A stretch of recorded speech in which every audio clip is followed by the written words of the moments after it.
দুই পায়ে ভর করে শির দ্বারা এরকম স্ট্যান্ড রেখে মাথা উঁচু করে দাঁড়াতে পারে এরকম কোন প্রাণী পৃথিবীতে আছে? এজন্য আল্লাহ বলেন ওয়ালাকাদ কাররামনা বনি আদম, আমি বনি আদমকে সম্মানিত করেছি, তাদেরকে আমি মর্যাদা দিয়েছি। তাদেরকে আমি যত মর্যাদা দিয়েছি আমার কোন সৃষ্টিকে এত মর্যাদা দেই নাই। পড়েন সুবহানাল্লাহ। এই জনসংখ্যাকে কি করে জনসম্পদে রূপান্তরিত করা যায় এ ব্যাপারে কথা বল। আল্লাহ তাআলা ইরশাদ করছেন ওয়ালাকাদ কাররামনা বনি আদম ওয়া হামালনাহুম ফিল বাররি ওয়াল বাহরি ওয়া রাযাকনাহুম মিনাত তাইয়্যিবাত وفضلناهم على كثير ممن خلقنا تفضيلا পড়েন আল্লাহু আকবার। রব্বুল আলামিন বলেন ওয়ালাকাদ কাররামনা বনি আদম, আমি বনি আদমকে সম্মানিত করেছি, বনি আদমকে মর্যাদা দিয়েছি। ওয়া হামালনাহুম ফিল বাররি ওয়াল বাহর, বনি আদমকে জলে স্থলে স্থলে এবং সমুদ্রে চলাচলের বাহন দিয়েছি। ওয়া রাযাকনাহুম মিনাত তাইয়্যিবাত, তাদেরকে পবিত্র রিজিকের বন্দোবস্ত করেছি। ওয়া ফাদ্দালনাহুম আলা কাসীরিম মিম্মান খালাকনা তাফদীলা, আর আমি আল্লাহ যাদেরকে সৃষ্টি করেছি তাদের মধ্য থেকে বনি আদমকে আমি শ্রেষ্ঠ বানিয়েছি, সবার চেয়ে সেরা। আমাদের মতো করে আল্লাহ কাউকে বানায় নাই। দুই পায়ে ভর করে শির দ্বারা এরকম স্ট্যান্ড রেখে মাথা উঁচু করে দাঁড়াতে পারে এরকম কোন প্রাণী পৃথিবীতে আছে? এজন্য আল্লাহ বলেন ওয়ালাকাদ কাররামনা বনি আদম, আমি বনি আদমকে সম্মানিত করেছি, তাদেরকে আমি মর্যাদা দিয়েছি। তাদেরকে আমি যত মর্যাদা দিয়েছি আমার কোন সৃষ্টিকে এত মর্যাদা দেই নাই। পড়েন সুবহানাল্লাহ। I have dignified the status of the sons of Adam. আদমের সব সন্তানের মর্যাদা আমি বাড়িয়েছি। আল্লাহ এখানে বলেননি ওয়ালাকাদ কাররামনাল মুমিনিন, আমি মুমিনের মর্যাদা বাড়িয়েছি, বলেছেন? আল্লাহ এখানে বলেন নাই ওয়ালাকাদ কাররামনাল মুসলিমিন, আমি মুসলিমের মর্যাদা বাড়িয়েছি। আল্লাহ বলেছেন ওয়ালাকাদ কাররামনা বনি আদম, আমি বনি আদমের সম্মান বাড়িয়েছি, হোক সে মুমিন কিংবা কাফের, মুসলিম কিংবা মুশরিক, আস্তিক কিংবা নাস্তিক, আরব কিংবা অনারব, যেই হোক না কেন আদম সন্তান সবগুলার মর্যাদা বাড়ায় দিয়েছে কে? সবার মর্যাদা আল্লাহ বাড়িয়েছে। আসল মানুষের বড্ড অভাব, আসল মানুষের বড্ড অভাব। আমার ভাইয়েরা, মানুষ খারাপ হলে পশুকেও হার মানায়। আচ্ছা আওয়াজ করে বলেন, যে ইসরায়েলি সোলজাররা উপর থেকে বোমা মারল তারাও মানুষ? তারাও কি? ওরাও রক্তে মাংসে মানুষ, ওদেরও পরিবার আছে। বোমা মেরে যেই মেয়েটাকে তারা অনাথ বানায়, ইয়াতিম বানায়, ও কিন্তু বাসায় ওর মেয়েটাকে রেখে আসছে, ঠিক কিনা বলেন? বম্বিং করে যে বাবাকে মেরে, স্বামীকে মেরে স্ত্রীকে বিধবা বানায়, তারও ঘরে স্ত্রী আছে। উপর থেকে বোম মেরে মানুষ মেরে দিচ্ছে, তারাও মানুষ। 1945 সালের 6 আগস্ট আমেরিকান সোলজাররা হিরোশিমায় বোম মেরেছে। আমি নিজে দেখে এসেছি জাপানের হিরোশিমাতে। সকাল 8:15 মানুষ কেউ অফিসে যাচ্ছিল, কেউ খেতে খামারে কাজ করতে যাচ্ছিল। লিটল বয় নামে একটা বোম মেরেছে তারা। এই বোমের আঘাতে, পারমাণবিক এই বোমার রেডিয়েশনে আঘাতে বোম ব্লাস্ট হওয়ার পরে মুহূর্তের মধ্যে 1,40,000 নাই। উপর থেকে যারা মারতেছে এরাও মানুষ, যাদেরকে মারলো তারাও। তার মানে মানুষে মানুষে পার্থক্য আছে না? নেই, মানুষে মানুষে পার্থক্য আছে।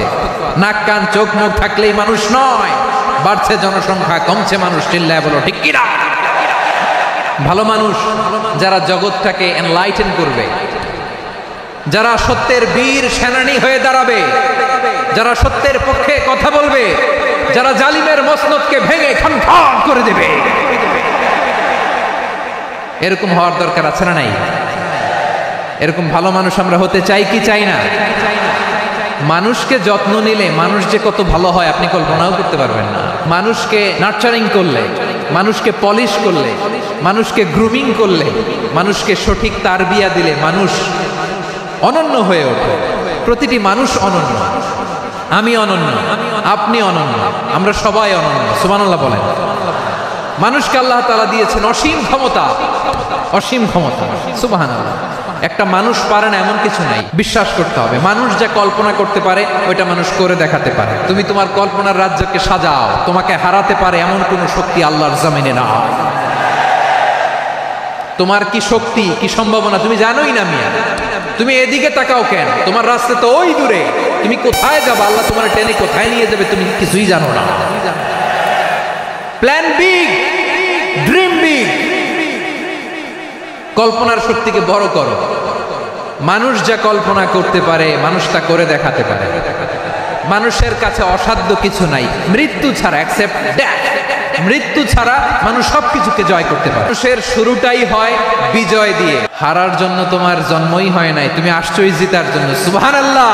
আমরা যখন আমার পিতার পৃষ্ঠদেশে ছিলাম, পিতার পৃষ্ঠদেশ থেকে শুক্রাণু যখন মায়ের গর্ভদেশে যেয়ে পড়ে, কতটা শুক্রাণু ভ্রমণ শুরু করে জানো? 20 কোটি শুক্রাণু। একবার সিমেন আউট হলে সেখানে 20 কোটি শুক্রাণু থাকে, ভ্রমণ শুরু করে। ওই 20 কোটি শুক্রাণুর মধ্যে থেকে তুমি আমি আজকে এক বিকশিত শুক্রাণু মানব রূপে পৃথিবীতে এসেছি। সুবহানাল্লাহ। ওই 20 কোটি শুক্রাণুর প্রতিযোগিতায় সবাইরে পেছনে ফেলে সেদিন আমি সফল হয়েছিলাম। সেদিন আমি বিজয়ী হয়েছিলাম। সেদিন আমি এত ছোট ছিলাম, মাইক্রোস্কোপ দিয়েও আমার অস্তিত্ব টের পাওয়া যায় না। আমি এত তুচ্ছ ছিলাম, নগণ্য ছিলাম। আমার কান ছিল না, আমার চোখ ছিল না, আমার হাত ছিল না, আমার জন্য রিকমেন্ডেশন করার মতো মামু ছিল না, খালা ছিল না, কেউ ছিল না। তারপরেও ওই প্রতিযোগিতায়, ওই কম্পিটিশনে যখন আমারে কেউ হারাতে পারে নাই, আল্লাহর জমিনেও আমারে কেউ হারাতে পারে না।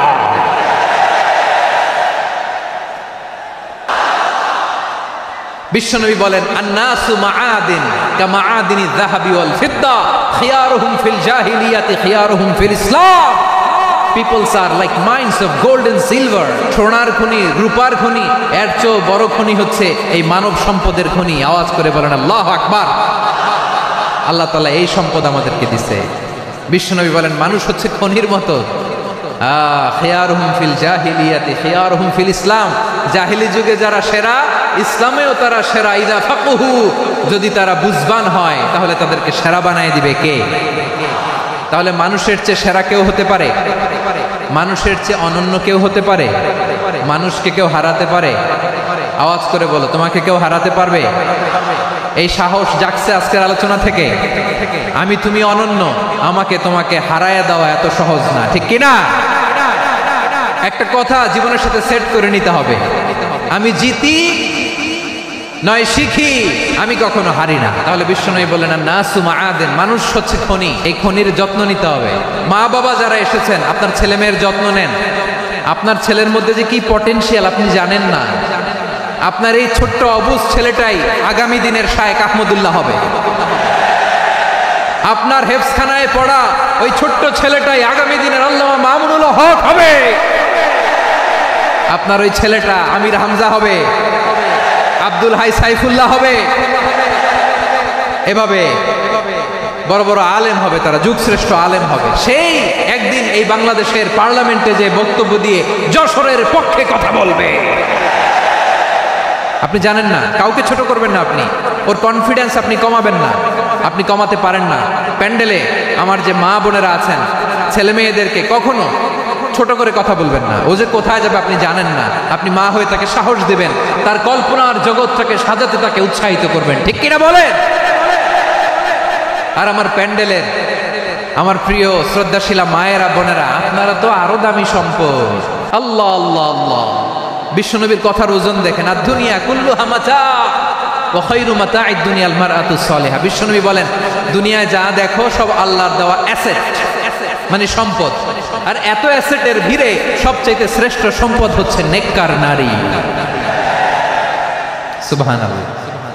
এই মায়েদের পেটে এসেছে আল্লাহর ওলিরা, এই মায়েদের পেটে এসেছে খান জাহান আলী, এই মায়ের পেটে এসেছে শাহজালাল ইয়ামানি, এই মায়ের পেটে এসেছে আল্লাহর সব নবীরা। নাকি নবীরা আকাশ থেকে ধপ করে জমিনে নেমে আসছে? মায়ের পেটে আসছে। এই মায়ের পেটগুলো খনি। আমার সম্মানিতা মায়েরা বোনেরা, নিজেকে ইসলাম দিয়ে সাজান, নিজেকে পবিত্র রাখুন, নিজের আব্রু ইমান ইজ্জতের হেফাজত করুন, কোরআন পড়ুন, সুন্নাহ পড়ুন। আপনি জানেন না আপনার গর্ভে কে আসছে, কোন ক্ষণজন্মা পুরুষকে আল্লাহ তাআলা আপনার গর্ভে পাঠাবে আপনি জানেন না।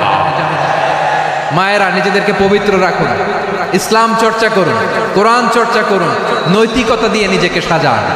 যশোরের জেনজি নিজেদেরকে প্রস্তুত রাখো আগামীর বাংলাদেশের জন্য।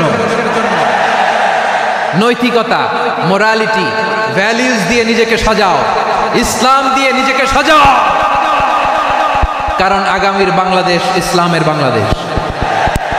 বাংলাদেশের আসল পরিচয় ইসলাম। বাংলাদেশের আসল পরিচয় কি? সবাই বলে না, আওয়াজ করে, এদেশের আসল পরিচয়। এদেশে আজান শুনে সূর্য ওঠে শহর গ্রামে, এদেশে আজান শুনে সূর্য ডুবে সন্ধ্যা নামে, এদেশে সকল কাজে সবাই বলে বিসমিল্লাহ, এদেশে ভালো কিছু দেখে শুনে হাসি মুখে সবাই বলে মাশা আল্লাহ। সুবহানাল্লাহ সুবহানাল্লাহ সুবহানাল্লাহ সুবহানাল্লাহ সুবহানাল্লাহ সুবহানাল্লাহ সুবহানাল্লাহ সুবহানাল্লাহ। ও নবীন তরুণ তোমার কিসের এত ভয়, জেনে রেখো বাংলাদেশের আসল পরিচয়। বাংলাদেশের আসল পরিচয় ইসলাম। আওয়াজ তুলে বলো, আসল পরিচয় কি? এদেশে পরস্পরে দেখা হলে দেয় সালাম, এদেশে আমজনতার হৃদয় জুড়ে পাক কালাম। ঠিক কি না? এদেশে বিপদ এলে সর্বজনে সর্বক্ষণে দোয়া পড়ে ইন্না লিল্লাহ সুবহানাল্লাহ সুবহানাল্লাহ সুবহানাল্লাহ সুবহানাল্লাহ। এদেশে আজান শুনে সূর্য ওঠে শহর গ্রামে, এদেশে আজান শুনে সূর্য ডুবে সন্ধ্যা নামে, এদেশে সকল কাজে সবাই বলে বিসমিল্লাহ, এদেশে ভালো কিছু দেখে শুনে হাসি মুখে সবাই বলে মাশা আল্লাহ। সুবহানাল্লাহ, আওয়াজ করে সুবহানাল্লাহ সুবহানাল্লাহ সুবহানাল্লাহ সুবহানাল্লাহ। সবাই একসাথে সুবহানাল্লাহ সুবহানাল্লাহ সুবহানাল্লাহ সুবহানাল্লাহ। এদেশের আসল পরিচয় কি? আওয়াজ করে বলতে ভয় লাগে। এদেশের আসল পরিচয় কি? ইসলাম দিয়ে আমাদের সংসদ ভবন চলুক, আমরা চাই কি চাই না? বঙ্গভবনে লা ইলাহা ইল্লাল্লাহর পতাকা উড়ুক, আমরা চাই কি চাই না? প্রতিটি জেলা অফিসে, ডিসি অফিসে লা ইলাহার পতাকা ঝুলুক, আমরা চাই কি চাই না? মানুষকে যত্ন নিলে মানুষের মধ্যে যারা কি পটেনশিয়াল রেখেছে। আমি জাপানের দুইটা উদাহরণ দেই। জাপানের ভক্তরা, জাপানের ফলোয়াররা as a part of their celebration, তারা খেলার পরে পুরো স্টেডিয়ামের সব ময়লা আবর্জনা ক্লিন করে তারপরে বিদায় নিয়েছে।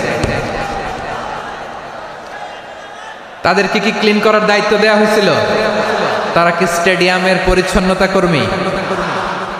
তাদের আকল, তাদের সিক্স সেন্স তাদেরকে বলেছে। ছোটবেলা থেকে জাপান গভর্নমেন্ট ওদেরকে এত পরিচ্ছন্নতা শেখায়, ক্লিনলিনেস অ্যাওয়ারনেস ক্যাম্পেইন করায়। ক্লাসে আমি দেখেছি, ক্লাসে নিজের বেঞ্চ নিজে মুছে, ক্লাসের মাঝখানে একটা সময় দেয়, নিজের টেবিল নিজে মুছে, নিজের ক্লাসরুমটা নিজে পরিষ্কার করে। রাস্তাঘাটে একটা ধুলা নাই, ময়লা নাই, একটা টিস্যু নাই। খেলার পরে গোটা বিশ্বকে তাক লাগিয়ে দিয়েছে। জাপানের ফ্যানরা সবার রেখে যাওয়া গার্বেজ, টিস্যু, বোতল পরিষ্কার করে তারপরে স্টেডিয়াম থেকে বিদায় নিয়েছে। আমরা কেন এমন হতে পারলাম না? জাপানের যারা এগুলো করছে ওদের তিনটা করে চোখ না? চোখ তো তিনটা, জাপানো লাগলো। জাপানো লাগলো হাত তো চারটা, কান তো ছয়টা। হ্যাঁ, নাকি আমার মতো দুই হাত দুই কানালা মানুষ? চোখে দেখলে ওটা মানুষ না। চিন্তা করছেন? তার মানে জাপানিজদেরকে যে গ্রুমিং করে শিখানোর মাধ্যমে পরিচ্ছন্ন বানানো গেছে। ওরা যেমনি মানুষ, আমরাও মানুষ। আমাদের সন্তানদেরকে শেখালে তারাও পারবে। পারবে কিনা? দুই নম্বর উদাহরণ বলি। চট্টগ্রাম ফেনীতে যারা গিয়েছেন, মেঘনা গোমতী ব্রিজ প্রকল্প নাম শুনছেন? মেঘনা একটা ব্রিজ পার হওয়া লাগে। এই মেঘনা গোমতী, এখানে তিনটা ব্রিজ, কাশপুর সহ এই তিনটা ব্রিজের নির্মাণ কাজ, রেনোভেশনের কাজ দেয়া হয়েছিল জাপানের একটা কোম্পানিকে। কাকে? জাপানের কোম্পানির নির্মাণ শেষে 738 কোটি টাকা বেঁচে গেছিল, এটা গভর্নমেন্টের হাতে দিয়ে তারা বিদায় নিয়েছে। কত টাকা? 738 কোটি টাকা। যত প্রাক্কলিত ব্যয় নির্ধারণ করা হয়েছে সব টাকা সরকার, তৎকালীন সরকার 2019-এর সরকার কারা ছিল তো জানেন? এই 2019-এর সরকার তাদেরকে দিয়েছে। তারা রিনোভেশন নির্মাণ শেষে 738 কোটি টাকা অতিরিক্ত বেঁচে গেছিল, এটা আবার গভর্নমেন্টের হাতে বুঝাই দিয়ে তারা বিদায় নিচ্ছে। আমরা কেন এমন হইতে পারলাম না? জাপানের ওরাও মানুষ, আমরাও মানুষ, তার মানে মানুষে মানুষে পার্থক্য আছে না নাই? পাখা থাকে। বায়ু বিদ্যুৎ কেন্দ্র, বাংলাদেশের প্রথম বায়ু বিদ্যুৎ কেন্দ্র এটা, মুহুরী প্রজেক্ট বলে এটা সম্ভবত, মুহুরী প্রজেক্ট। তো সাগরের বাতাসের ঝাপটায় এটা ঘুরে এনার্জি হয়, ইলেকট্রিসিটি উৎপাদন হয়। তো আমি পাইলটকে বললাম, ভাই এগুলো থেকে কেমন ইলেকট্রিসিটি উৎপাদন হয়? কয় হুজুর একটু হয় না, কিছুই হয় না। কিছুই হয় না মানে? বলে হুজুর বাংলাদেশে যত উইন্ড মিল আছে এটার পাখা একটাও ঘুরে না। আল্লাহ, বলেন কি? তাহলে এই যে কোটি কোটি টাকা ব্যয় করে যে উইন্ড মিল, কয় হুজুর উপরে ফিটফাট ভিতরে সদরঘাট। তার মানে কোটি কোটি টাকা দিয়ে এই উইন্ড মিল বানায়, এখানে কিছু নাই। দুর্নীতির আড্ডাখানা, আখড়াখানা বাংলাদেশ, ঠিক কিনা বলেন? হায় রে, জাপানিজরাও মানুষ, আমরাও মানুষ। আমার এক নিকটাত্মীয় সরকারি চাকরিজীবী, উনি আমাকে বললেন, বাংলাদেশের আরেকটা উদাহরণ দেখ। উনি আমাকে বললেন যে প্রতি বছর আমাদের অফিসের ফার্নিচার চেঞ্জ করে। বললাম প্রতি বছর ফার্নিচার চেঞ্জ করে কেন? বলে যে ফার্নিচার নতুন পারচেজ করলেই তো ওইখানে টাকা, নতুন কিনতে পারলেই টাকা, নতুন উন্নয়নের সবক শোনাতে পারলেই টাকা। প্রথম আলোর রিপোর্ট, কি আলো? প্রথম আলোর রিপোর্ট, গত 15 বছরে উন্নয়নের নামে লুটপাট হয়েছে প্রায় 3.25 লাখ কোটি টাকা। কার রিপোর্ট? আমাদের বানানো কথা। প্রথম আলোর রিপোর্ট।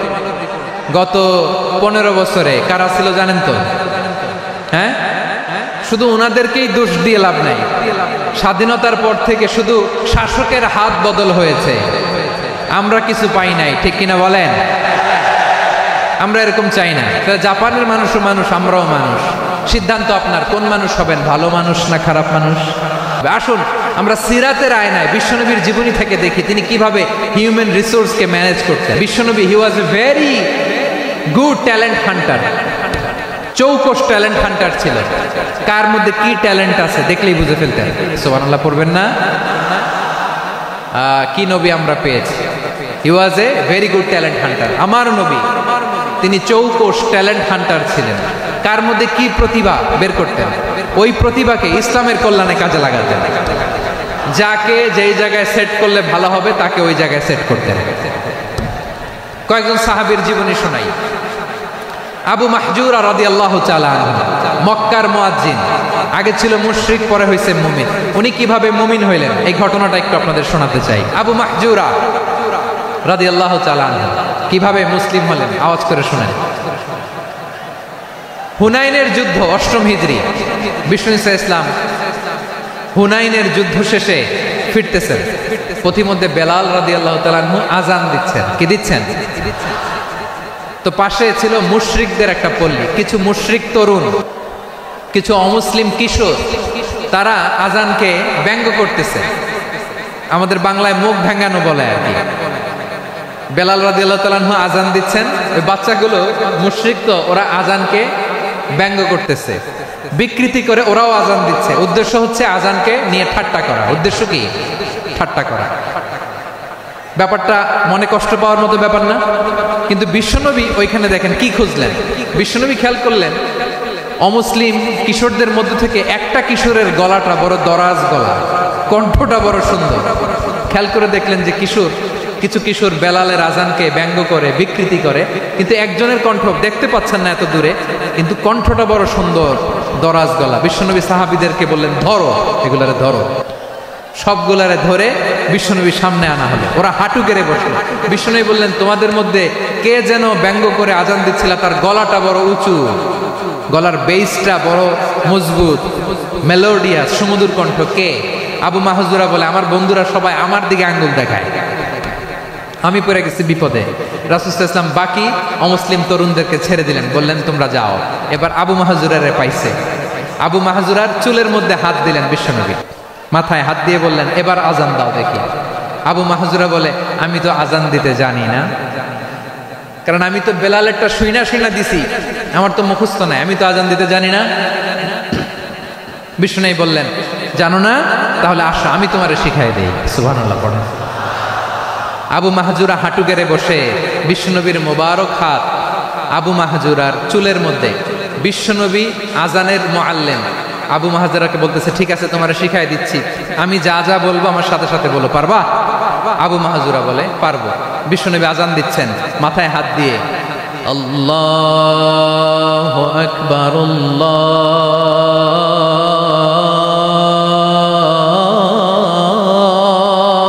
আকবার। আবু মাহজুরা এই বাক্যটা পড়লেন। বিশ্বনবী দ্বিতীয় বাক্য পড়তে আরম্ভ করলেন, আল্লাহু আকবার আল্লাহু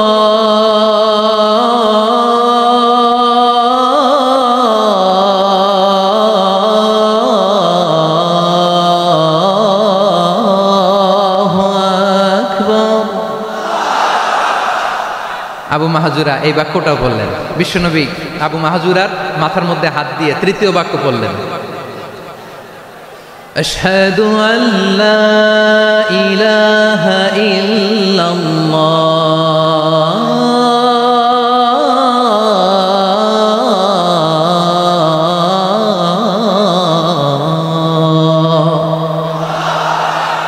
আবু মাহজুরা তৃতীয় বাক্য পড়লেন। বিশ্বনবী একটা বাক্য পরে আবু মাহজুরা পরে, বিশ্বনবী পরে আবু মাহজুরা পরে। আবু মাহজুরা কিন্তু অমুসলিম মুশরিক। আবু মাহজুরা বলে এক একটা বাক্য পড়ি আমার কলিজাটা গলে ঠান্ডা হয়ে যায়। এতদিন মোহাম্মদকে গালি দিতাম, এখন মোহাম্মদ আমার মাথায় যখন হাত রাখছে আমার সারা শরীর ঠান্ডা হয়ে গেছে। বিশ্বনবী আজান শিখাচ্ছেন, একটা একটা বাক্য পড়ে আবু মাহজুরাও পড়ে, বিশ্বনবী পড়ে আবু মাহজুরাও পড়ে। পুরো বাক্যগুলো যখন শেষ, আজান শেষ, আবু মাহজুরাও যখন পুরো আজান পড়লেন, আবু মাহজুরা বললেন এতদিন মোহাম্মদের চেহারা দেখলে আমার ঘৃণা লাগতো, আজ থেকে মোহাম্মদের চেহারার চেয়ে প্রিয় চেহারা আমার কাছে নাই। আবু মাহজুরা বললেন ও মুহাম্মদ, আজানের বাক্য তো আপনি আমারে শেখালেন, এখানেই শেষ করবেন না, আপনি আমারে পড়ায় দেন লা ইলাহা ইল্লাল্লাহু মুহাম্মাদুর রাসূলুল্লাহ সাল্লাল্লাহু আলাইহি ওয়াসাল্লাম। বিশ্বনবীর সাথে দাঁড়িয়ে উনি শাহাদা পড়ে মুসলমান হয়ে গেলেন। এবার আবু মাহজুরা বলে ইয়া রাসূলুল্লাহ ইয়া হাবিবাল্লাহ, আমি মুমিন হয়েছি, মুসলমান হয়েছি, আপনার কাছ থেকে আজান শিখার সৌভাগ্য আমি লাভ করেছি গো নবী। আমার কণ্ঠের বড় তারিফ করেছেন আপনি, আমার আজানকে আপনি পছন্দ করেছেন। একটা জিনিস আপনার কাছে চাই, আপনি আমাকে মক্কার মসজিদুল হারামের মুয়াজ্জিন হিসেবে অ্যাপয়েন্ট করে দে। বিষ্ণু ইসলাম বললেন যাও আবু মাহজুরা, আমি তোমাকে পৃথিবীর শ্রেষ্ঠতম মসজিদ মক্কার মসজিদুল হারামের মুয়াজ্জিন হিসেবে অ্যাপয়েন্ট করে দিলেন। দেখছেন কিভাবে ট্যালেন্ট হান্টিং করতে হয়, কিভাবে হিউম্যান রিসোর্স মানব সম্পদকে ব্যবহার করতে হয়। আসছিল আজানকে ভেঙাইতে, আসছিল কেন? আজানকে ব্যঙ্গ করার জন্য, বিকৃত করার জন্য। আজানকে বিকৃত করতে যে ইসলামের সবচেয়ে শ্রেষ্ঠ মসজিদের মুয়াজ্জিন হয়ে গেল। পড়েন সুবহানাল্লাহ। হযরত আবু মাহজুরা রাদিয়াল্লাহু তাআলা আনহু ওনার এই সুললিত কণ্ঠ ব্যবহার করে মসজিদুল হারামে এত সুন্দর করে আল্লাহু আকবার বলে আজান দিতেন। মানুষগুলোর, মুসল্লিগুলোর, মক্কাবাসীর হৃদয়কে তিনি বিগলিত করে দিতেন, মানুষের হৃদয়কে ঠান্ডা হয়ে যেত। শুধু এখানেই শেষ না আমার যশোরের ভাইয়েরা। বিশ্বনবী যখন সাইয়েদনা আবু মাহজুরা রাদিয়াল্লাহু তাআলা আনহুকে আজান শিখাচ্ছিলেন, বলেন তো বিশ্বনবীর হাতটা কোথায় ছিল? আবু মাহজুরার মাথার সামনে, এই চুলের উপরে ছিল।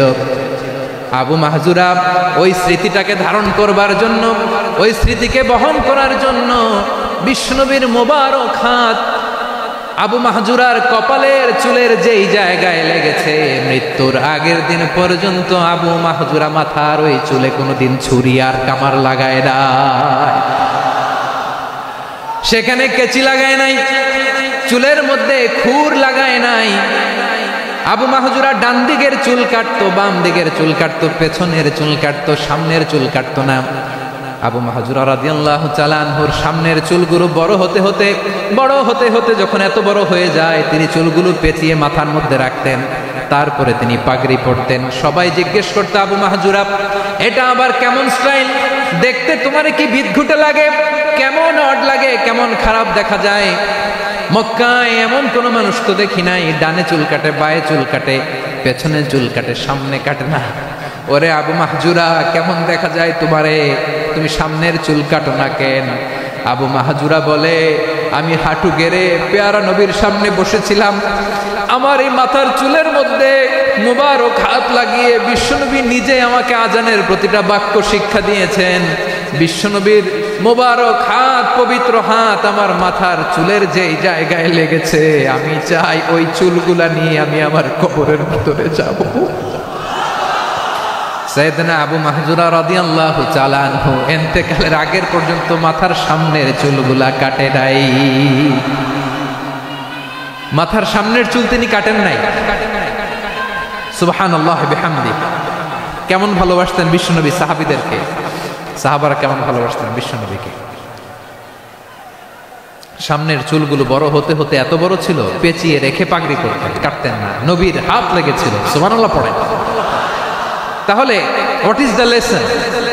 মোরাল অফ দ্য স্টোরি কি? মোরাল অফ দ্য স্টোরি হচ্ছে, আসছিল আজানকে ব্যঙ্গ করার জন্য, বিকৃত করার জন্য, হয়ে গেল মসজিদুল হারামের মুয়াজ্জিন। দেখেন বিশ্বনবী একটা খারাপ সিচুয়েশনের মধ্যে থেকে কি ভালো জিনিস বের করে আনলেন। আমি যে শুরুতে বলেছি কিভাবে তিনি হিউম্যান রিসোর্সকে ডেভেলপ করেছেন, ম্যানেজ করেছেন। তিনি যে চৌকুশ ট্যালেন্ট হান্টার ছিল, দেখেন সবার মধ্যে থেকে এর বাছাই করে মুয়াজ্জিন বানাই দিয়েছেন। সুবহানাল্লাহ পড়েন। তার মানে এই না সবাইরে ধরে ধরে উনি মুয়াজ্জিন বানাইছেন। যার যেই ট্যালেন্ট আছে তাকে ওই কাজে অ্যাসাইন করেছেন। যার যেই প্রতিভা আছে তার প্রতিভাকে ইসলামের কাজে লাগিয়েছেন। সুবহানাল্লাহ পড়েন। যায়েদ বিন সাবিত রাদিয়াল্লাহু তাআলা আনহু নাম শুনেছেন?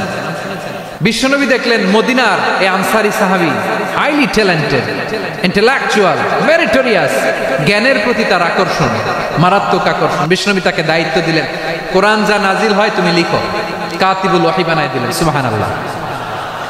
যায়েদ বিন সাবিতরে আবার আজান শেখান নাই, কারণ তার মধ্যে বিশ্বনবী প্রতিভা দেখেছেন, একাডেমিক প্রতিভা। বিশ্বনবীর একাডেমিক প্রজেক্টগুলো তিনি হ্যান্ডেল করতেন। যায়েদ বিন সাবিত ছিল বিশ্বনবীর ব্যক্তিগত সচিব। কি ছিল? ব্যক্তিগত সচিব। বোঝেন নাই? বিশ্বনবীর ব্যক্তিগত সচিব এবং দোভাষী। ইহুদিরা কিছু লিখে দিলে এটার অর্থ বিশ্বনবীরে বুঝায় দিতেন।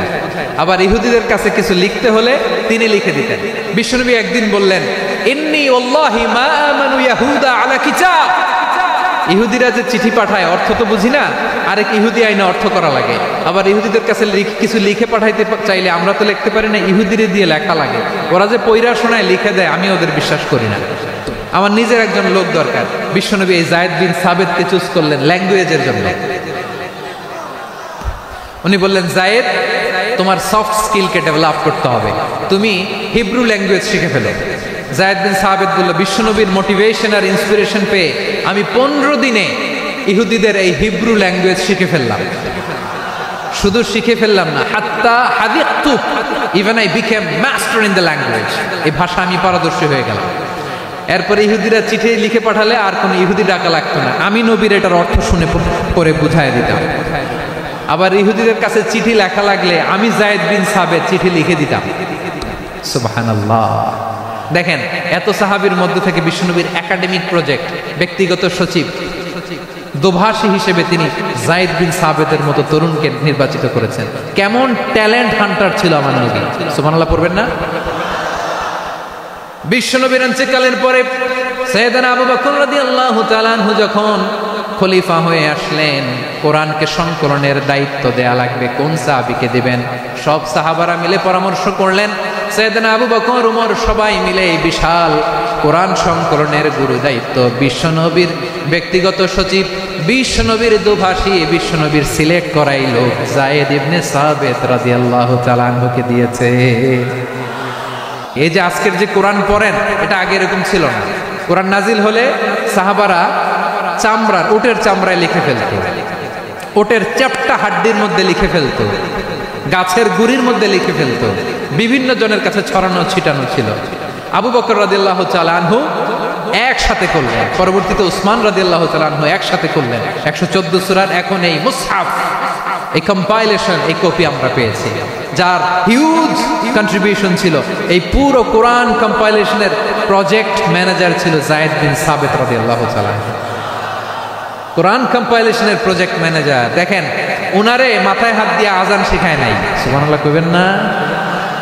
তাহলে প্রথম সাহাবী আবু মাহজুরাকে মুয়াজ্জিন বানাইলেন, যায়েদ বিন সাবিতকে ব্যক্তিগত সচিব আর দোভাষী বানালেন, মুসআব ইবনে উমাইর রাদিয়াল্লাহু তাআলা আনহুকে ইসলামের প্রথম অ্যাম্বাসেডর বানালেন। কি নাম? He was the first ambassador in Islam, ইসলামের প্রথম ডিপ্লোম্যাট, ইসলামের প্রথম কূটনৈতিক। মুসআব ইবনে উমাইর মক্কার তরুণ যুবক, উনি পারফিউম লাগাইলে মানুষ দেখলেই বুঝতো এটা মুসআব লাগাইছে। এমন স্মার্ট ড্যাশিং ফেস, এমন পার্সোনালিটির মানুষ ছিল মুসআব রাদিয়াল্লাহু তাআলা। কারণ যিনি ইসলামের স্পোকম্যান হবেন, মুখপাত্র হবেন, তার স্মার্ট হওয়ার দরকার আছে না নাই? আকাবার প্রথম শপথ যখন হলো, তাদের সাথে বিষ্ণু ইসলাম মদিনাতে একজন মুখপাত্র পাঠালেন, ডিপ্লোম্যাটকে পাঠালেন, অ্যাম্বাসেডর অফ ইসলাম, তিনি হচ্ছেন মুসআব ইবনে উমাইর। পড়েন সুবহানাল্লাহ।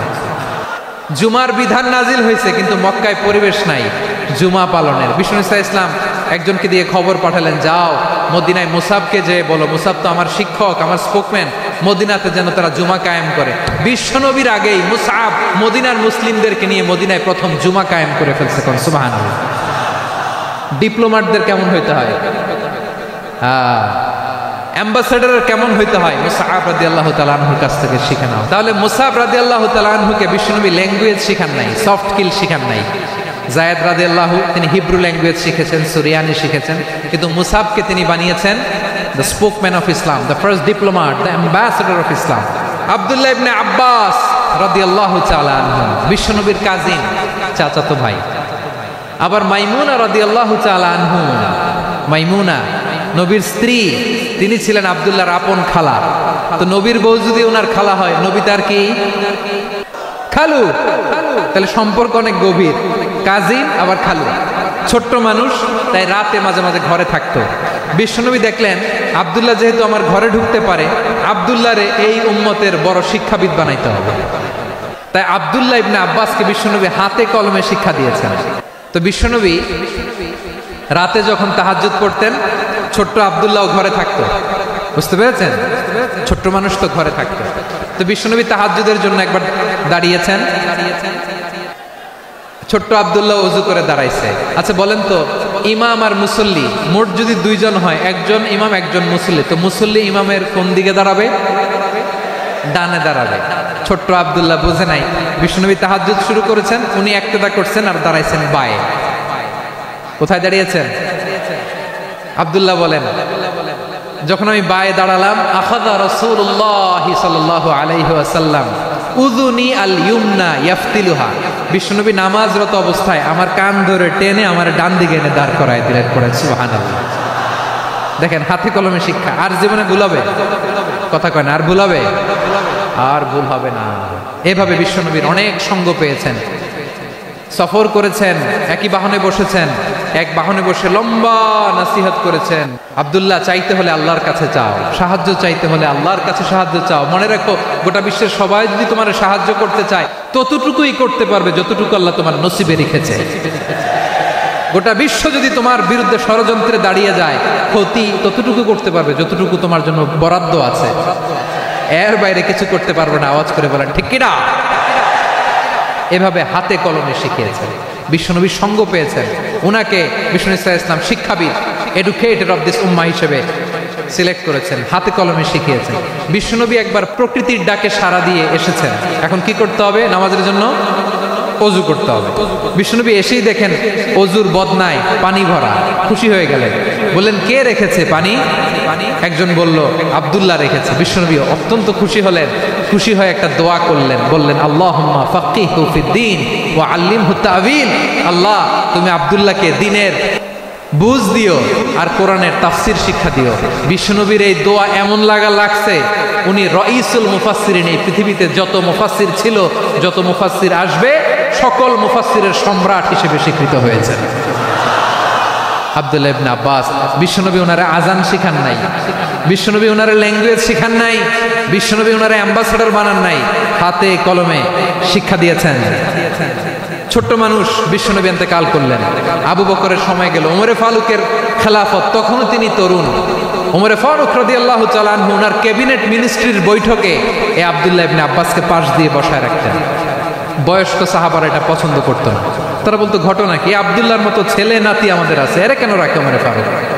ওমরে ফারুক এটা টের পেলেন, তিনি বুঝতে পারলেন যে ক্যাবিনেট মেম্বাররা এটা পছন্দ করে না, ছোট্ট আব্দুল্লাহরা কেন রাখি, কেন যে রাখি এটা একদিন বুঝাবো।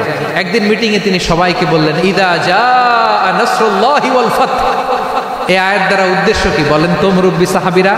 এক সাহাবী বলেন, এই সূরা দ্বারা উদ্দেশ্য, আল্লাহ বলেছেন আমাদেরকে বিভিন্ন ল্যান্ড, বিভিন্ন এলাকা বিজয় করতে হবে। ওমরে ফারুক বললেন না, হয়নি। আরেকজন বললেন, বিজয় হওয়ার পর আমাদের বেশি বেশি আল্লাহর বরত্বের ঘোষণা দিতে হবে, এটা উদ্দেশ্য। ওমরে ফারুক বললেন না, হয় নাই। যারা জিজ্ঞেস করেন কেউ পারে না। সব শেষে বিশ্বনবী ছোট্ট আব্দুল্লাহরে বলেন, আব্দুল্লাহ, ইদা জাআ নাসরুল্লাহি ওয়াল ফাত, এর দ্বারা উদ্দেশ্য কি বলো তো? ছোট্ট আব্দুল্লাহ বলেন, হুয়া আজালু রাসূলিল্লাহ। এই আয়াত দ্বারা বিশ্বনবীর বিদায়কে উদ্দেশ্য নেওয়া হয়েছে। ওমরে ফারুক বললেন, হাযা হুয়া, এটাই তো সঠিক উত্তর, এটাই সঠিক তাফসীর এই আয়াতের। কারণ ইদা জাআ নাসরুল্লাহি ওয়াল ফাত, যখন আল্লাহর সাহায্য আর বিজয় আসবে, ওয়ারাআইতান নাসা ইয়াদখুলুনা ফি দীনিল্লাহি আফওয়াজা, আপনি দেখবেন দলে দলে, ঢলে ঢলে, বানের পানির মতো মানুষ ইসলামের দিকে ঢুকতেছে, ইসলামের বিজয় হয়েছে। তো ইসলামের বিজয়ের মিশন নিয়ে নবী আসছে, বিজয়ী যখন হয়ে গেছে, এখন তো নবীর বিদায় হবে। কোন সাহাবী এই সূক্ষ্ম কথাটা ধরতে পারে নাই, ওই আব্দুল্লাহ ছাড়া। আব্দুল্লাহ যখন উত্তর দিছে, সব সাহাবীদের টনক নড়েছে। এরপর থেকে কোনো ক্যাবিনেট মিটিংয়ে আর কোনো সাহাবারা কোনো প্রশ্ন করে নাই, আওয়াজ করে পড়েন সুবহানাল্লাহ। বিশ্বনবী আব্দুল্লাহ ইবনে আব্বাসকে দ্য এডুকেটর অফ দ্য উম্মাহ, উম্মার শিক্ষাবিদ হিসেবে গ্রহণ করেছেন। আওয়াজ করে পড়তে হবে আল্লাহু আকবার। সাহাবীদের নামগুলো মনে থাকবে? এক নম্বরে আবু মাহজুরা, মুয়াজ্জিন বানাইছেন। যায়েদ ইবনে সাবিত, দোভাষী, ট্রান্সলেটর অফ প্রফেট, এবং তিনি ছিলেন বিশ্বনবীর ব্যক্তিগত সচিব। মুসআব ইবনে উমাইর, the first ambassador and diplomat of Islam. আব্দুল্লাহ ইবনে আব্বাস, এই উম্মার সবচেয়ে বড় এডুকেটর, শিক্ষাবিদ। আরেকজন ছিল আব্দুল্লাহ ইবনে মাসউদ রাদিয়াল্লাহু তাআলা। দুই আব্দুল্লাহ, আব্বাস গেল, আরেকজন হচ্ছে মাসউদ। মক্কার তরুণ, ছাগল পালতো মুশরিকের। বিশ্বনবী আর আবু বকর রাদিয়াল্লাহু তাআলা আনহু একবার গেলেন, যে দেখে এই তরুণ দাঁড়ায় আছে। বিশ্বনবী বলেন, আমি খুব ক্ষুধার্ত, তোমার কাছে কি দুধ আছে ছাগলের? আব্দুল্লাহ আছে, ওয়ালাকিন আনা মু'তামান, যে দুধ আছে এটা আমানতের, আমি দিতে পারবো না। বিশ্বনবী এইটা শুনেই তারা টার্গেট করে ফেলছে। আনা মু'তামান, দুধ আছে কিন্তু এটা আমার মালিকের, আমি তো দরদ দেখাই, আমার মালিকের দুধ আপনি পথিক, আপনারা দিতে পারি না। বিশ্বনবী টার্গেট করে ফেলছেন, এরে আমার কাজে লাগাইতে হবে। বিশ্বনবী বললেন, আচ্ছা ঠিক আছে, দুধ দিও না, কিন্তু এমন ছাগি আছে কিনা যেই ছাগির সাথে কোনো ছাগলের মিলন হয় নাই, তার ওলানে দুধও আস নাই, বাচ্চাও নাই, এরকম ছাগির থেকে যদি আমি দুধ খাই তাহলে তো সমস্যা নাই। বলতেছে, এরকম ছাগির থেকে দুধ খাইলে সমস্যা নাই, কারণ এরকম ছাগির ওলান থেকে দুধ আসবেও না। বলতেছে, ঠিক আছে, এরকম একটা ছাগি নিয়ে আস। নিয়ে আসা হলো। বিশ্বনবী বিসমিল্লাহ বলে ওই ছাগির ওলানে হাত দিলেন। হাত দিতে দেরি, পুরো ওলানটা দুধে ভরে যেতে দেরি হয় না। বিশ্বনবী আর আবু বকর রাদিয়াল্লাহু তাআলা আনহু দহন করে পেট ভরে খেলেন। এই দৃশ্য আব্দুল্লাহ ইবনে মাসউদের হৃদয়ে দাগ কাটলো। এই মুআজিজা দেখে তিনি বললেন, আশহাদু আল্লা ইলাহা ইল্লাল্লাহ ওয়া আশহাদু আন্না মুহাম্মাদুর রাসূলুল্লাহ। তিনি ষষ্ঠ মুসলিম ছিলেন, 6 নম্বর মুসলমান। ওনাকে টার্গেট করে বিশ্বনবী দেখলেন এমন ইন্টেলেকচুয়াল ব্রেন, উনি সূক্ষ্ম সূক্ষ্ম জিনিস বুঝে বেশি, ফিকহি জ্ঞান ওনার মধ্যে বেশি। বিশ্বনবী ওনাকে কোরআনের জ্ঞান শিক্ষা দিতে লাগলেন। উনি বিশ্বনবী সবার কাছে কোরআন শোনায়, কিন্তু বিশ্বনবী নিজে আব্দুল্লাহ ইবনে মাসউদের কাছ থেকে কোরআন শুনতো। বিশ্বনবী একবার বললেন, ইকরা আলাইয়া ইয়া মাসউদ। ইবনে মাসউদ, একবার শোনাও তো কোরআন দেখি। আব্দুল্লাহ ইবনে মাসউদ বলে, আকরাউ আলাইকা ওয়া আলাইকা উনজিল। নবী, আপনার উপর কোরআন নাজিল হয় আর আমি আপনার সামনে কোরআন পড়ব। বিশ্বনবী বললেন, ইন্নী উহিব্বু আন আসমাআহু মিন গায়রি। আমি নিজে পড়তে যেমনি ভালোবাসি, অন্যে পড়ুক আমি শুনবো, এটাও আমি ভালোবাসি। সূরা নিসা তিনি তেলাওয়াত করে শুনিয়েছেন। এমন সূক্ষ্ম সূক্ষ্ম বিষয় বিশ্বনবী ওনাকে ধরিয়ে দিয়েছেন, উনি হয়ে গিয়েছেন আব্দুল্লাহ ইবনে আব্বাস হয়েছেন রাইসুল মুফাসসিরিন, উনি হয়ে গিয়েছেন ফাকিহুল উম্মাহ। ওনার চাইতে বড় ফকি এই পৃথিবী আর দেখবে না, চিল্লায় বলেন সুবহানাল্লাহ। উনি বলতেন ওয়াল্লাহি ইল্লাযী লা ইলাহা গায়রু মা উনজিলাত সূরাতুন ইল্লা ওয়া আনা আ'লামু আইনা উনজিলাত ওয়া ফীমা উনজিলাত। বিশ্বনবী এমন ভাবে কোরআনের দার্স আমাকে দিয়েছেন, কোরআনে যত সূরা নাজিল হয়েছে যেখানে নাজিল হোক না কেন আমি জানি এটা কোথায় নাজিল হয়েছে এবং কোন প্রেক্ষাপটে নাজিল হয়েছে।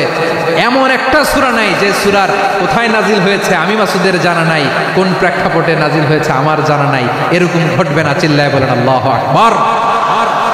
এই আব্দুল্লাহ ইবনে মাসউদ রাদিয়াল্লাহু তাআলা ওমর ফারুকের সময় কুফার চিফ জাস্টিস ছিলেন। কুফা নগরীর চিফ জাস্টিস, চিফ জাস্টিস বুঝেন নাই? বিচারপতি। কি ছিলেন? সবাই বলে নাই কি ছিলেন? বিচারপতি ছিলেন। এবং ওনার যে ফিকহি জ্ঞানের ধারা, এটাই আলকামা, ইব্রাহিম আন-নাখাই, হাম্মাদ ইবনে সুলাইমান হয়ে ইমাম আবু হানিফা পর্যন্ত পৌঁছেছে। এবং ওনার ফিকহি জ্ঞানের ধারাই হানাফি মাযহাবে অ্যাকসেপ্ট হয়েছে। আজও এগুলো হানাফি মাযহাবে চর্চিত হয়। হানাফি মাযহাবের সব ফিক আব্দুল্লাহ ইবনে মাসউদের ফিকহি জ্ঞানের ধারা থেকে নেওয়া হয়েছে, চিল্লায় পড়েন সুবহানাল্লাহ। তাহলে উনাকে বিশ্বনবী বানিয়েছেন জুরিস্ট, জুরিস্ট, আইনবিদ, ফকিহ। উনারে আজান শিখান নাই।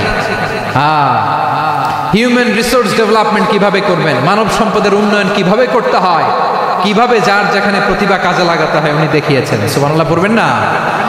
খালিদ বিন ওয়ালিদ কি ছিলেন? বীর যোদ্ধা। কিন্তু তিনি ইসলাম ধর্ম গ্রহণ করেছেন অনেক দেরিতে, 8ম হিজরিতে। তার মানে 8ম হিজরির আগে উনি মুশরিকদের পক্ষে লড়াই করেছেন। ওনার হাতে কত মুসলিম সাহাবী যে নিহত হয়েছে হিসাব নাই। বিষ্ণুনবী টার্গেট করে রাখছে, তুমি আমাদের মুসলিমদের এত ক্ষতি করলা, তুমি যখন মুসলমান হবা তোমার দিয়ে আমি এমন কাম করাবো যে এটা আর কেউ করতে পারবে না। খালিদ বিন ওয়ালিদ রাদিয়াল্লাহু তাআলা 8ম হিজরিতে মুসলিম হয়েছেন, মক্কা বিজয়ের আগে। তো মক্কা বিজয়ের আগে যখন মুসলিম হয়েছেন, এর আগে কি করছেন? কাফিরদের সাথে যুদ্ধ করেছেন। উনি উহুদের যুদ্ধে মুসলমানদের যে পরাজয় ভাব, কঠিন পরিস্থিতির মুখোমুখি উনার কারণে পেছন থেকে এমন আতর্কিত আক্রমণ করেছেন, মুসলমানদেরকে কচুকাটা করেছেন। 8ম হিজরিতে আল্লাহ তাআলা হেদায়েতের নূর দিয়ে ওনার হৃদয়টাকে উজালা করে দিলেন। লা ইলাহা এটা এমন বাণী যার হৃদয় একবার টাচ খাবে, এইটা থেকে সে আর পালিয়ে বেড়াতে পারে। ঝিনুকের ভেতর লুকিয়ে থাকে যেমন মতি, ঝিনুকের ভেতর লুকিয়ে থাকে যেমন মতি, কলমা শাহাদাতে আছে আল্লাহর জ্যোতি, কলমা শাহাদাতে আছে আল্লাহর জ্যোতি। ঠিক কিনা বলেন? মক্কা বিজয়ের আগে মুসলিম হলেন, হওয়ার পরে বিশ্বনবীর টার্গেট ফুলফিল হলো। ওই যে টার্গেট করে রেখেছেন আর দোয়া করেছেন, খালিদ বিন ওয়ালিদ যদি মুসলিম হয় তাকে আমি মিলিটারি চিফ বানাবো। ওনাকে আজান শিখান নাই, ওনারে কান ধইরা নামাজের এই মাথা থেকে ওই মাথা আনান নাই, ফিকহি কোরআনের সূক্ষ্ম তাফসীর ওনারে শিখান নাই, অ্যাম্বাসেডর বানান নাই। বিষ্ণু ইসলাম ওনাকে সামরিক অভিযানে প্রেরণ করেছেন। সামরিক অভিযানে তিনি প্রেরণ করেছেন।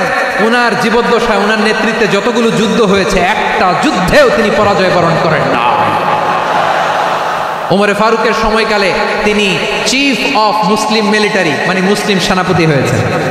তাহলে কিভাবে হিউম্যান রিসোর্স ব্যবহার করতে হয় গোটা বিশ্ব আমার নবীর কাছ থেকে শিখে নাও। খালিদ বিন ওয়ালিদ, ওনাকে বিশ্বনবী একটা উপাধি দিয়েছেন। উপাধিটা হচ্ছে সাইফুল্লাহিল মাসলুল, আল্লাহর নাঙ্গা তরবারি, আল্লাহর খোলা তরবারি, দ্য ওপেন সোর্ড অফ আল্লাহ। খালিদ বিন ওয়ালিদ মুসলিম সেনাপতি। হাসান বিন সাবেত রাসূলের সভা কবি, কালচারাল হিজিমনিকে ডিফিট করার জন্য উনি ভালো অস্ত্র চালানো জানতেন না, ওই কাজে উনি যেতেন না। ওনার ছিল কাব্য প্রতিভা। কাফিররা কবিতা দিয়ে নবীকে গালি দিত, বিশ্বনবী বলতেন, ইয়া হাসান আজিব আন রাসূলিল্লাহ, তুমি নবীর হয়ে কাফেরদের এই কথাগুলোর জবাব দাও। বিশ্বনবীর একটা মিম্বার ছিল, বিশ্বনবীর মিম্বারের পাশাপাশি মসজিদে নববীতে এই হাসান বিন সাবেতের জন্য বিশ্বনবী একটা স্পেশাল মিম্বার বানিয়ে দিয়েছে। এখান থেকে তুমি জবাব দাও। এবং বিষ্ণু বলেছেন আল্লাহুম্মা আইয়িদহু বিরূহিল কুদুস। আল্লাহ হাসান আমার পক্ষে জবাব দেয়, তুমি জিব্রাইল মারফত তাকে সাহায্য পাঠাইয়া দিবে। রাসূল সাল্লাল্লাহু আলাইহি ওয়াসাল্লামের সভাকবি, the poet of the prophet, নবীর কবি, উনি কবিতা দিয়ে এমন উচ্চাঙ্গের ভাষায় কবিতা দিয়ে তিনি জবাব দিতেন, কাফিরদের গা শিহরে যেত, তাদের হৃদয়ে আগুন ধরে যেত। তাহলে এরকম কবিরও দরকার আছে না নাই? এখন যাকে আল্লাহ দিছে কাব্য প্রতিভা, এরা যদি আপনি যুদ্ধের ময়দানে পাঠান হবে? যারে দিছে সুরেলা গলা, এরা যদি অ্যাম্বাসেডর বানান হবে না। হাসান বিন সাবিত ছিলেন বিষ্ণু সাল্লাল্লাহু আলাইহি ওয়াসাল্লামের কবি।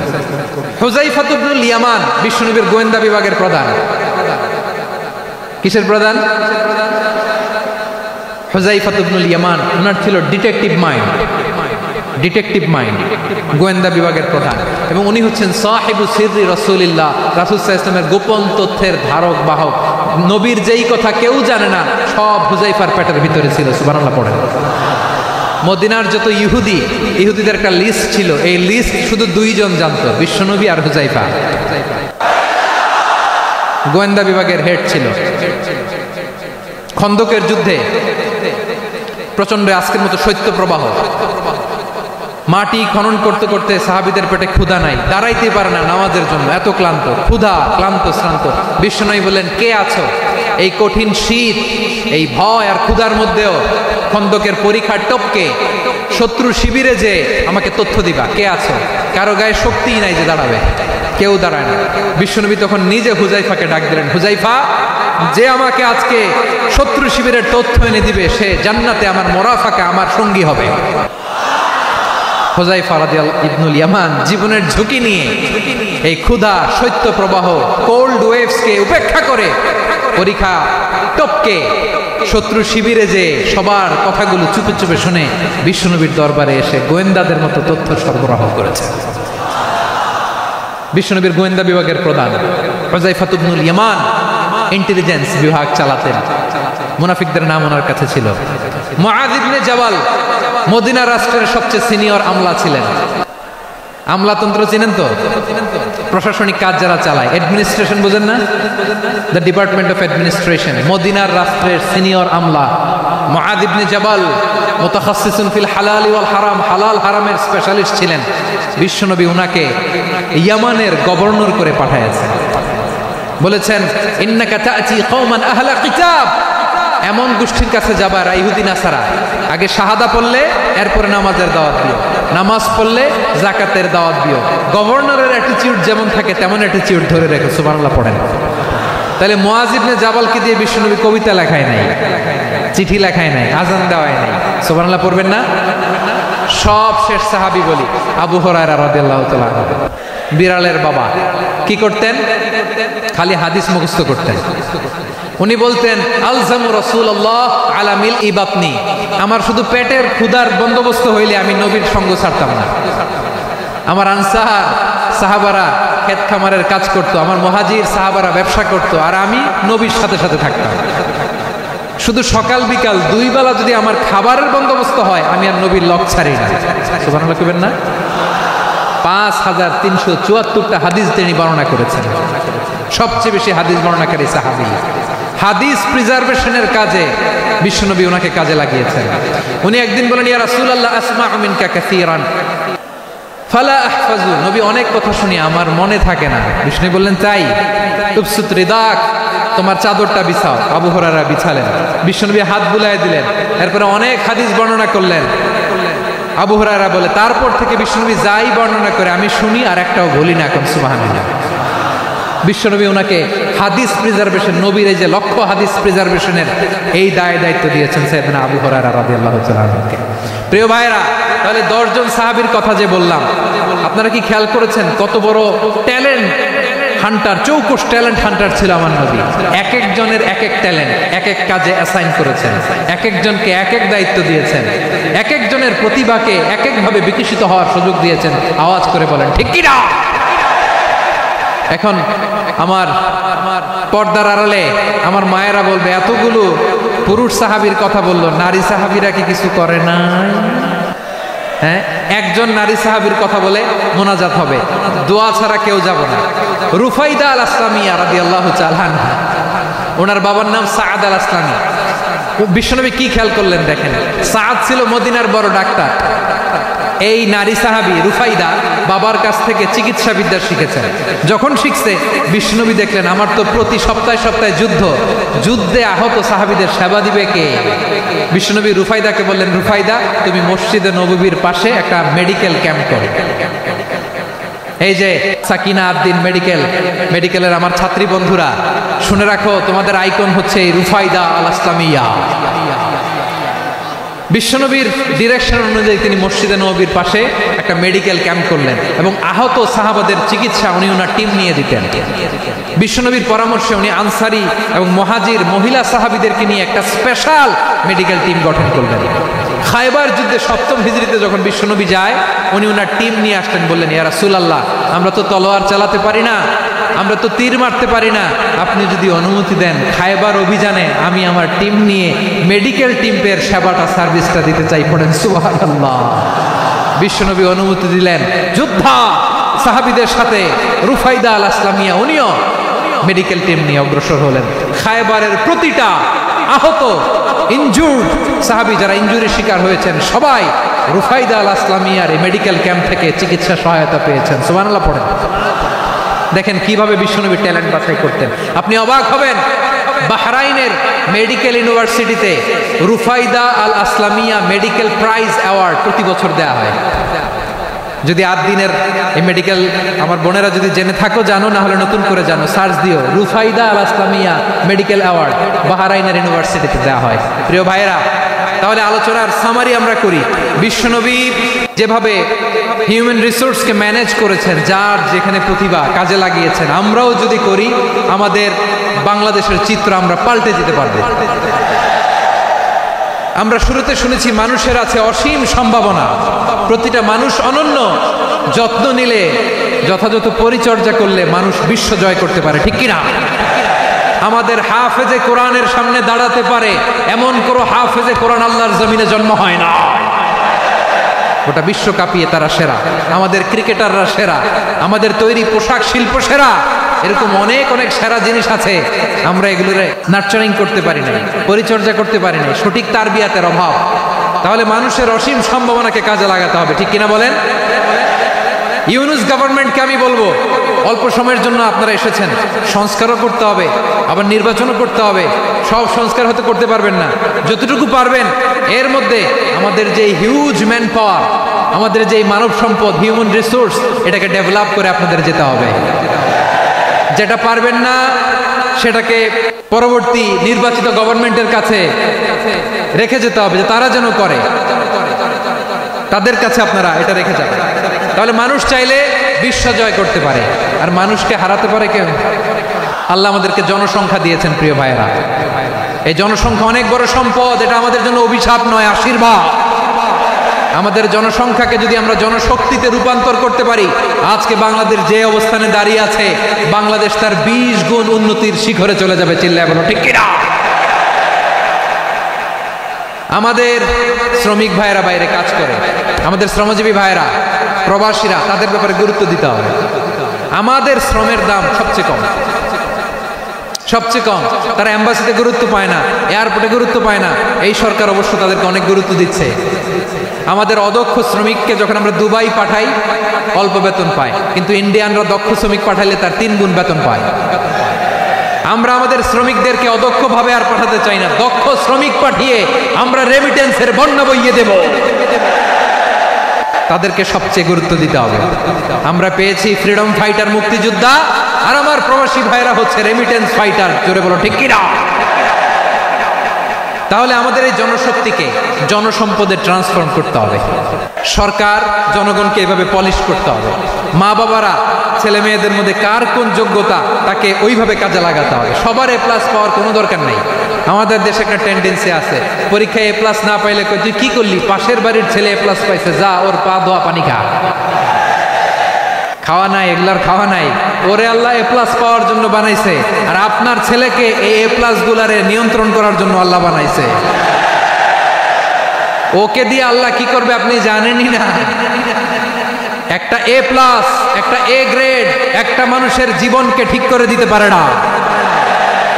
আপনার ছেলেকে আল্লাহ অন্যদিকে যোগ্যতা দিয়েছে, ওদের মনোবল ভাঙবেন না, খবরদার। যাকে দিয়ে যেটা হবে তাকে দিয়ে সেটা করতে হবে, তার প্রতিভাকে সেভাবে কাজে লাগাতে হবে। তাহলে আমাদের এই জনসংখ্যা জনসম্পদে রূপান্তরিত হবে। আমাদের সরকারের তত্ত্বাবধানে আমাদের 18 কোটি জনগণ দক্ষ জনশক্তিতে রূপান্তরিত হোক, আমরা চাই কি চাই না? আমরা ভালো মানুষ, শ্রেষ্ঠ মানুষ হতে চাই কি চাই না? ওই জাপানিজদের মতো সৎ, ওই ইউরোপিয়ানদের মতো কালচার, আমাদেরকে আল্লাহ তাআলা কোরআন সুন্নাহ অনেক কিছু দিয়েছেন। যেহেতু বর্তমানে আমরা দেখছি তারা সৎ, তাদের মধ্যে ভ্যালু আছে, সেগুলো আমাদের মধ্যে আনার দরকার আছে না নাই? আর ইসলাম দিয়ে আমাদের জীবনকে সাজাতে হবে, ইসলাম দিয়ে আমার পরিবারকে সাজাতে হবে। ইসলাম থেকে, কোরআন থেকে প্রেসক্রিপশন না নিলে জীবন সুন্দর হবে না। কোরআন থেকে প্রেসক্রিপশন না নিলে সমাজ সুন্দর হবে না। কোরআনের প্রেসক্রিপশন না মানলে রাষ্ট্র সুন্দর হবে না। কোরআনের প্রেসক্রিপশন অ্যাপ্লাই না করলে শুধু দুর্নীতি দমন কমিশন দিয়ে দুর্নীতি বন্ধ করা যাবে না। এজন্য কোরআনের আইন আমরা চাই কি চাই না? প্রিয় ভাইয়েরা, হিউম্যান রিসোর্স ডেভেলপমেন্ট, মানব সম্পদের উন্নয়ন, আমাদের সরকার যেন এদিকে নজর দেয়। আমরা যেন এই ব্যাপারে যত্নবান হয়ে উঠি। যাকে আল্লাহ যে যোগ্যতা দিয়েছে, এই যোগ্যতা দিয়ে আমরা যেন ইসলামের জন্য, দেশের জন্য কাজ করি। আমরা যেন আমাদের স্কিল ডেভেলপ করি, আমাদের পটেনশিয়ালকে ডেভেলপ করি।